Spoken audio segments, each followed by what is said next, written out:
nataka unisaidie kama vile kuja hapo nini? Ule kijana kama wewe mwenyewe unaweza buy hiyo PS system yenye usema anataka.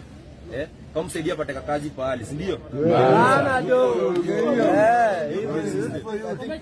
Hiyo pia tutafanya. Tutafanya after tutapiga shughuli kesho. Iishe. Unajua pia mdosi amenipea mboka. Lakini tunafanya master. Unajua tumaliza hii shughuli tarehe 7. Nikuje ground na nikuje na packet tusome. Bana. Mara idea nilikuwa sawa. Ndio alikuja kwa kocha yangu. Na mzee Ali.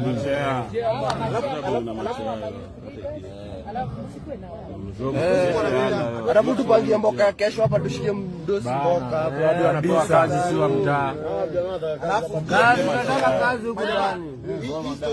History ya youth for you na vijana wakayapa. Hawa ni vijana zote.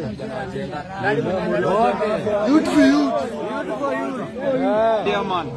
Kweli. Madaraka nini ndio muongee na wazee wa mdosi. Kuna wazee tunatembea nao, sitakujua ndo maana sawa. Hiyo iko sawa. Napanga boka napigia mzee Ali tupangane. Chikizi ngoja hapo, ngoja sasa tuangushe content chikizi. Wewe watu waache mambo mingi, watu waongelee pesa.